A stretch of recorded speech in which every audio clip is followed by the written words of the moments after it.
ദിവസം ഉമ്മാന്റെ ഡ്രസ്സ് അലക്കി കൊടുത്തിട്ടുണ്ടോ? ഞാനൊരിക്കൽ എൻ്റെ മകനെ കൊണ്ട് ചെയ്യിപ്പിച്ചു, ചെറുപ്പത്തിലേ ശീലിപ്പിച്ചു. ഞാൻ ഉമ്മാനെ കൊണ്ട് വസ്ത്രം അലപ്പിക്കാൻ പാടില്ല, അത് അതുപകടമാണ്. നിന്റെ ഡ്രസ്സ് നീ അലക്ക, നീ ക്രിക്കറ്റ് കളിക്കാൻ പോകണു, ഓടുന്നു, ഇതൊക്കെ ചെയ്യുന്ന എനക്കെന്താ 4 കുപ്പായാൽക്ക് അത്ര പ്രയാസം. അപ്പൊ എന്നോട് ആ പക്ഷെ ഞാൻ അലക്കിക്കോളാം. ഓൻ്റെ ഡ്രസ്സ് ചെറുപ്പത്തിലേ അലക്കും, ഉമ്മാനെ കൊണ്ട് അലക്കിപ്പിക്കും. പിന്നെ ഓനൊരു ഒരു ലജ്ജയായി. ഉമ്മാനെ കൊണ്ട് ഇതൊക്കെ ചെയ്യിപ്പിക്കുക എന്ന് പറഞ്ഞാൽ ചെറുപ്പത്തിൽ അത് ശീലിപ്പിച്ചുകൊണ്ട് മടി. ഒരു ദിവസം ഭാര്യന്റെ കുറെ ഡ്രസ്സ് അലക്കാണ്ടേ, അവള് റമദാൻ അടുത്ത് വരുമ്പോണ്ട് നമ്മളോട് ക്ലീൻ ചെയ്യല്, ജനവാതിലും വാതിലൊക്കെ അടക്കി തോത്തുമ്പോ ഇവളിങ്ങനെ അടക്ക് പറഞ്ഞ് കുറെ അലക്കാനുണ്ട് എന്നൊക്കെ കല്ലുമ്പന്ന് അലക്കണം. അപ്പൊ ഞാൻ മകനോട് പറഞ്ഞടാ, ഉമ്മാക്ക് ഒരുപാട് തുടക്കാനും തോർത്താനും ഉണ്ട്, ഒരു കാര്യം ചെയ്യാം, ഈ ഡ്രസ്സ് നമുക്ക് ഉണ്ടാക്കൂടി അലക്കുക, അലക്കട പണി നമുക്ക് ചെയ്യാം, ഉമ്മ തുടക്കട്ടെ എന്ന്. എലിപ്പം പറഞ്ഞാൽ വേണ്ടപ്പ കൂടണ്ട, ഞാൻ അലക്കിക്കൊള്ളാറ്. ഓൻ കൊണ്ടേ അലക്കി ഭാര്യന്റെ ഡ്രസ്സെല്ലാം അലക്കിയിട്ട് എല്ലാം അലക്കി. അങ്ങനെ ഭാര്യ തുടക്കലും തേക്കലെല്ലാം കഴിഞ്ഞ് വന്ന് പിന്നെ പറഞ്ഞു, ഇനി കുറെ അലക്കാണ്ട്, വേഗം ഭക്ഷണം കഴിച്ചിട്ട് അലക്കൽ തുടങ്ങട്ടെ എന്ന്. ഞാൻ പറഞ്ഞ അലക്കലൊക്കെ കഴിഞ്ഞു, നിങ്ങൾക്ക് എന്തു പറഞ്ഞാലും തമാശ, എത്രപാട് അലക്കാണ്ട് ഇനി നിന്ന്. ഞാൻ പറഞ്ഞതാ ഒക്കെ നിന്റെ മകൻ അലക്കിയിട്ടിരിക്കുന്നു. അപ്പൊ ഇവള് കരയാ, സങ്കടം കൂടെ പറയുമ്പോ ഈ മകനെ പോറ്റാൻ വേണ്ടി ഉമ്മ എത്ര കഷ്ടപ്പെട്ടു. ഉമ്മാന്റെ ഡ്രസ്സ് ഒരു വട്ടം അലക്കിയപ്പോ ഉമ്മാക്ക് സഹിക്കുന്നില്ല. ഓള് കണ്ണിൽ വെള്ളം നിറച്ചു. എന്റെ കുട്ടി ഇതെല്ലാം അലക്കിയോ? ഓനാ മൂത്ത കുട്ടി, മറ്റേ ചെറിയ പെൺകുട്ടികളല്ല. അപ്പൊ കരഞ്ഞപ്പോ മോനെ വിളിച്ചു ഞാൻ, ഉമ്മന്തിനാ കരീണാറെ എനിക്ക് വെച്ചു. എന്തേ? ഞാൻ പറഞ്ഞു, ഒരു വട്ടം നീ ഉമ്മാന്റെ ഡ്രസ്സ് അലക്കിയപ്പോ ഉമ്മാക്ക് സങ്കടം, എന്റെ കുട്ടീന്റെ ഡ്രസ്സ് അലക്കിയല്ലോ, അതിന് ഉമ്മ കണ്ണീരൊഴിക്കുക. എടാ, ഈ സ്നേഹത്തിന് പകരം കൊടുക്കാൻ എന്താ ഉള്ളത്? ഈ സ്നേഹത്തിന് പകരം കൊടുക്കാൻ നിങ്ങളെ കയ്യിൽ എന്തുണ്ട്? ഒരുപാട് കാലം നിന്റെ ഡ്രസ്സ് അലക്കി നിന്നെ പോറ്റി നിനക്ക് വേണ്ടി ഒരുപാട് കഷ്ടപ്പെട്ട ഉമ്മ, ഒരു പ്രാവശ്യം നീ ഉമ്മാന്റെ ഡ്രസ്സൊന്ന് അലക്കിയപ്പോ ഉമ്മാന്റെ മനസ്സ് കണ്ടു. ഈ ഉമ്മാന്റെ മനസ്സ് ഒരു കാലത്തും വേദനിപ്പിക്കരുത്. ഇപ്പൊ ഉമ്മാന്റെ കണ്ണീര് നീ ഒരു വട്ടം ഡ്രസ്സ് അലക്കിയത് കൊണ്ടാണ്. അവരൊരു പ്രചോദനം. പിന്നെ അലക്കാൻ പോകുമ്പോൾ ഏതെങ്കിലുമൊക്കെ ഉമ്മാന്റെ ഉണ്ടെങ്കിലും അവനങ്ങ് അലക്കിയിടും. അതൊരു ഖിദ്മത്തായി.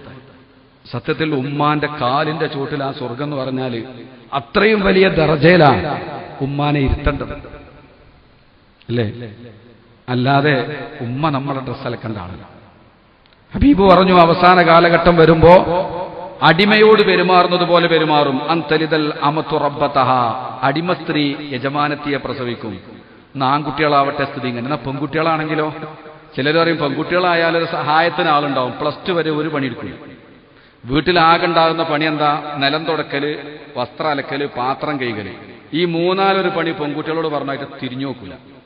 മുറ്റടിച്ചു തരാൻ പറഞ്ഞാൽ പറയും, ഉമ്മ എനിക്കൊരുപാട് എഴുതാണ്ട് കറി, അപ്പൊരു എഴുത്തിട്ട് വരില്ല. പാത്രം കഴുകാൻ പറഞ്ഞാൽ പറയും, എനിക്ക് ഒരുപാട് എഴുതാണ്ട്, ഒരുപാട് വായിക്കാണ്ട്. അങ്ങനെ നടന്ന് സ്കൂളിൽ പോകാൻ നേരത്ത് ബാത്റൂമിൽ കയറി ഡ്രസ്സെല്ലാം ആ ഡോർമലട് അയച്ചിട്ട് ഓള് കുളിച്ചിട്ട് ഉമ്മാനോട്, ഉമ്മ സമയം ഒരുപാടായി, ഉമ്മ ഞാൻ അലക്കാൻ സമയമല്ല, പ്ലീസ് ഉമ്മ അലക്കണേ. ഓള് പോയി. ഈ പ്ലീസ് ഏതുവരെ ഉണ്ടാവും? 12ാം ക്ലാസ് വരെ ഉണ്ടാവും. 18 വയസ്സായ പിന്നെ കെട്ടിച്ചാൽ നമ്മൾ കരുതി, ഓ റാഹത്തായി. എന്ത് റാഹത്ത്? ഞോളെ ഹിദ്മത്തും ചെയ്യണം, പുതിയാപ്പളുടെ ഹിദ്മത്തും ചെയ്യണം. ഭക്ഷണമൊക്കെ റെഡിയാക്കി വെച്ച്, മോളെ പുതിയാപ്പളുടെയും കുട്ടിങ്ങ് വാ എന്ന് പറയുമ്പോ ഓന്റെ കയ്യും പിടിച്ചിങ്ങനെ വരും, തിന്നും, എണീറ്റു. ആ പാത്രം വരെ ചിലപ്പോൾ ഇട്ട് കഴിയൂല. പിന്നെ ഓളെ കടമയൊക്കെ പുതിയാപ്പൾ നോക്കലാണ്. എന്നാലും ഉമ്മാക്ക് സങ്കടമല്ല, ഉമ്മ സന്തോഷത്തോടെ അത് സ്വീകരിക്കാൻ. ഇതൊന്നും നിങ്ങൾ വയസ്സാവുമ്പോ മറക്കരുത്. സന്തോഷത്തോടുകൂടെ ഉമ്മ ഏറ്റെടുത്തു. ഉപ്പ അതിന് കൂട്ടു നിൽക്കുകയാണ്. ഒരു പ്രശ്നം ഉപ്പാക്കൂല്ല, ഉമ്മാക്കൂല്ല. മക്കളെ കാര്യത്തിൽ റാഹത്താണ്. ഇങ്ങനെയൊക്കെ അമ്മയും ബാപ്പയും നോക്കി. പുതിയാപ്പള ഗൾഫ് പോയി ഒരാഴ്ച കഴിഞ്ഞാൽ ഇവള് വിളിച്ചിട്ട് പറയും, എനിക്കിവിടെ നിൽക്കാൻ പറ്റുന്നില്ല, എനിക്ക് ആകെ ബോറടിക്കണ്. എന്ത്? ആരെടുത്തായി ബോറടിക്കണേ? ഇമ്മാന്റെ ഇപ്പാന്റെ അടുത്ത്. എന്താ വേണ്ടത്? എനിക്ക് നിങ്ങളെ കൂടെ അങ്ങ് ദുബായിലേക്ക് വരണം, ഇൻഷാ അല്ലാഹ് ഞാൻ പെട്ടെന്ന് ശരിയാക്കി തരാം. അങ്ങനെ വിസയൊക്കെ അയച്ചു, പാസ്പോർട്ടൊക്കെ റെഡിയാക്കി.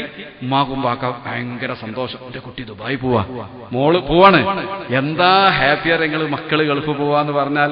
ഇതാണ് മാതാപിതാക്കളെ സ്നേഹത്തിൽ ലെവലേശം കളങ്കല്ല, ലെവലേശം. അങ്ങനത്തെ മാതാപിതാക്കളപ്പൊ ഈ മൂലക്കെ കിടക്കണത്.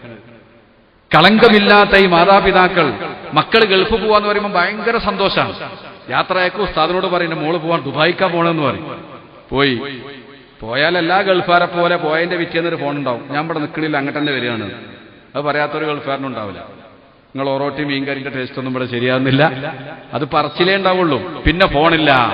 പിന്നെ അവർ മറ്റൊരു ലോകത്തേക്ക് നീങ്ങി. പിന്നെ ഉപ്പാപ്പ ചോദിക്കും, അല്ല മോള് വിളിച്ചിരുന്നോ? എവിടെ വിളിക്കണ്? നിങ്ങളെ വിളിച്ചിരുന്നോ? എവിടെ? വിളില്ല. അധികം. അപ്പൊ ഞാനൊരു രക്ഷിതാവിനെ ഇപ്പോഴത്തെ ഒരു 2 മാസം മുമ്പ് മരിച്ചു. അയാളോട് ഞാൻ ചോദിച്ചു, നിങ്ങളെ മകന് സുഖം തന്നെയല്ലേ ഗൾഫിൽ എന്ന് ചോദിച്ചു. സുഖാണേക്കും എന്നോട്, മലപ്രകാരന സുഖാണേക്കും. അപ്പൊ ആ വർത്താനത്തിൽ സുഖമല്ലല്ലോ. ഞാൻ ഒന്നും ചോദിച്ചില്ല. പിന്നെ അയാൾ ഇങ്ങോട്ട് പറഞ്ഞു, 4 കൊല്ലായി ഗൾഫ് പോലെ തുടങ്ങിയിട്ട് ഇതുവരെ എന്നൊരു വട്ടം കൂടി ഫോൺ ചെയ്ത് നോക്കിയില്ല. എന്താണ് ആ സങ്കടം എന്നറിയങ്ങള്? 4 വർഷമായി മകൻ ഗൾഫിലാണ്, ഒന്നതരെ വിളിച്ചിട്ടില്ല. എന്താ കാരണം? ഓന്റെ പെണ്ണുങ്ങൾക്ക് ഇങ്ങനെ വിളിക്കും, വർത്താനം പറയും, ഓളോട് ചോദിക്കുന്നുണ്ടാവും എന്റെ വർത്താനം, ചെന്നതരെ ഓൻ ഫോണിൽ വിളിച്ചിട്ടില്ല. അപ്പൊ ആ പ്രായമുള്ള മനുഷ്യനൊരു ഫോണ് കാത്തിരിക്കുകയാണ് മകന്റെ. കാരണം മക്കൾ എപ്പോഴും ബാപ്പാക്ക് മകനാണ്. പല മക്കൾക്കും അത് മനസ്സിലാകുന്നില്ല. നിങ്ങൾ അവരെ വേദനിപ്പിക്കുമ്പോൾ അവരോട് അപമര്യാദയായിട്ട് പെരുമാറുമ്പോൾ ഇതിന്റെ ഗൗരവം നമ്മൾ അറിയുന്നില്ല. ഉമ്മാക്ക് എപ്പോഴും നിങ്ങൾ കുട്ടിയാണ്. നിങ്ങൾ വിളിക്കാതിരുന്നാൽ അവരെ മനസ്സ് നോവും, അവർക്ക് സങ്കടം ഉണ്ടാവും. വിളിച്ചില്ല. വേറൊരുത്തനെ കണ്ടു, ഒരു ഗൾഫുകാരൻ. എത്രയായി? 5 കൊല്ലായി ഉസ്താദേ. സുബ്ഹാനല്ലാഹ്, പഹയ 5 കൊല്ലായിട്ട് ഗൾഫിലോ, നാട്ടിൽ പോവാതെ.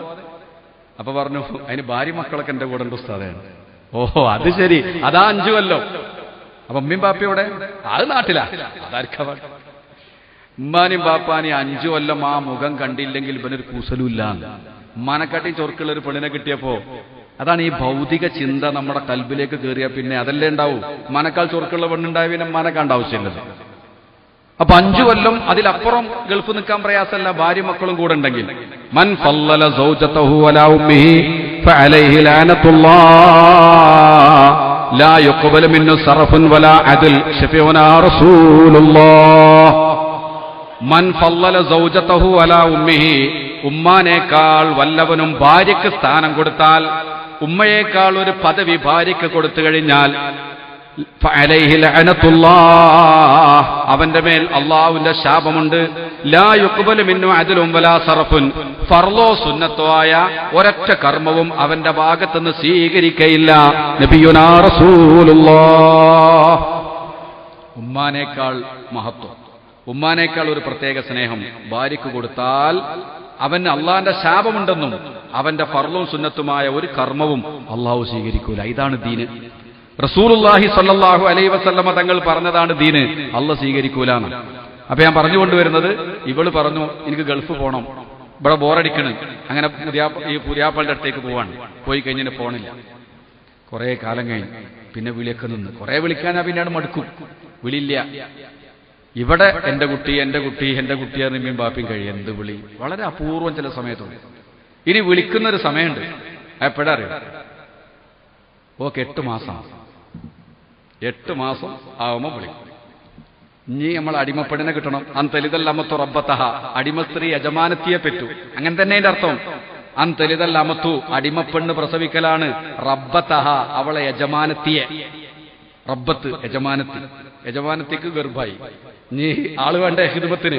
ഉമ്മാക്ക് ലേശം കൂടി ആരോഗ്യം ബാക്കിയുണ്ട്, ഞാൻ അങ്ങോട്ട് കൊണ്ടുപോകാൻ ഗൾഫ്.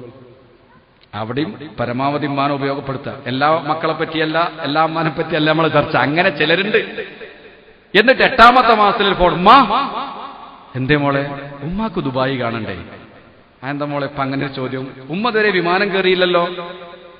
എന്താ മോളെ ഇപ്പൊ നീ അങ്ങനെയെല്ലാം പറയണു? ഉമ്മ ബുർജ് ഖലീഫ കണ്ടിട്ടില്ലല്ലോ. അതെന്തെന്നാ സാധനം? ഇതിനെങ്ങനെ ആശ വെപ്പിച്ചു. അപ്പം ഓള് പറയാ, പുതിയാപ്പൾക്ക് നിങ്ങളൊന്നും അങ്ങോട്ട് കൊണ്ടുപോകാനൊരാഗ്രഹമാണ്. ബുർജ് ഖലീഫ ദുബായി കണ്ടാ ലോകം കണ്ടുമ്മ. ദുബായി കാണാത്തോ ലോകം കണ്ടിട്ടില്ല. മോളെന്താ ഇങ്ങനെയല്ല സംസാരിക്കുന്നത്? മോളാകെ മാറിപ്പോയല്ലോ. അല്ല, അടുത്ത വിസ വരുമ്പോ അമ്മ ഇങ്ങോട്ട് വരണം എന്നാണ്. അപ്പൊ എടി നമ്മളെ ഉപ്പേ, അത് കുറച്ചു കാലല്ലമ്മ. അങ്ങനെ മൂപ്പര് ഇശാസ്കാരം കഴിഞ്ഞ് വന്നപ്പോ ഇവള് പറഞ്ഞു, മോള് വിളിച്ചിരുന്നു. എന്നിട്ട് എന്നെ ദുബായിക്ക് കൊണ്ടുപോയിട്ട് അവർക്ക് ഭയങ്കര സങ്കടം. ഞാൻ ബുർജ് ഖലീഫ കണ്ടില്ല, വിമാനം കയറിയില്ല, ദുബായി കണ്ടില്ല, മോളും മോനും നിൽക്കാൻ വിടുന്നില്ല. നിങ്ങളെ വാശി പറഞ്ഞാല്. ഓഹോ. അപ്പൊ ഇയാൾ ചോദിച്ചു, നീ പോയാല് എനിക്കാരാളുള്ളത് ഈ വയസ്സുകാലത്ത്? ഒരു കട്ടൻ ചായ കുടിച്ചാൽ റാഹത്താവണമെങ്കിൽ നിന്റെ കൈകൊണ്ട് കിട്ടണം. അങ്ങനെയല്ലേ ശീലായത്. പിന്നെ അയാളൊന്ന് ഒന്നുകൂടി ഒന്ന് ആലോചിച്ചിട്ട് പറഞ്ഞു, ഒരു കാര്യം ചെയ്യും, നിനക്കൊരു ചാൻസ് കിട്ടിയതല്ലേ, നീ പോലെ ഇൻഷാ അല്ലാഹ്. അങ്ങനെ സമ്മതം കൊടുത്ു. അതാ പോണം. ദുബായി വന്നിറങ്ങി. ഈ പെണ്ണും പുതിയാപ്പളിയും ഒന്ന് കൂട്ടിക്കൊണ്ടുപോ. ഇതാട്ടോ ദുബായ്, ഞാൻ കാണിച്ചാണ്. എങ്ങോട്ടാ കൊണ്ടോളത്? നേരെ ഫ്ളാറ്റിലേക്ക് കയറി. എന്താ പണി? ഫ്ളാറ്റിൽ കയറി കഴിഞ്ഞ അമ്മക്ക് എന്താ പണി? പഴയ അടിമപ്പെണ്ണിന്റെ പണി. അന്തലിതല്ല അമത്തു, അമത്ത് പ്രസവിച്ചു, യജമാനത്തിക്ക് ഭക്ഷണം ഉണ്ടാക്കുന്നു, വെള്ളം ഉണ്ടാക്കി കൊടുക്കുന്നു, കുളിക്കാൻ വെള്ളം ചൂടാക്കി കൊടുക്കുന്നു, എല്ലാ ഖിദ്മത്തും ചെയ്ത് ഉമ്മയായി. അങ്ങനെ അവള് പ്രസവിച്ചപ്പോ എന്തായി? കുഞ്ഞിനെ കുളിപ്പിക്കലും, ഇവളെ കുളിപ്പിച്ചു, ഇവളെ പോറ്റി, ഇവളെത്ര വലുപ്പാക്കി. ഇനി ഓളെ കുഞ്ഞിനി ആരെന്നെ? ഈ ഉമ്മന്നെയാണ്. എവിടെയാണ് ഈ ഉമ്മാന്റെ സ്നേഹം പകരം വെക്കുക?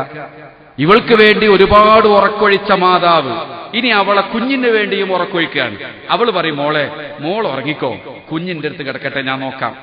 മുല കൊടുക്കേണ്ട സമയമാകുമ്പോൾ മോളെടുത്തൊന്ന് കൊണ്ടുപോയി കൊടുക്കും. ബാക്കി ഉമ്മ വെച്ചുകൊണ്ട് കിടന്ന് താരാട്ട് പാടി ഉറക്കി അതിന്റെ കാഷ്ടിച്ചതോ മൂത്രിച്ചൊക്കെ കഴുകി വൃത്തിയാക്കി. ഉമ്മാക്ക് ഉറക്കൂല്ല, ഊണുമില്ല. ഇവളെ നല്ലപോലെ നോക്കി എണ്ണെല്ലാം തേച്ച് കുളിപ്പിച്ചു കൊടുത്തു.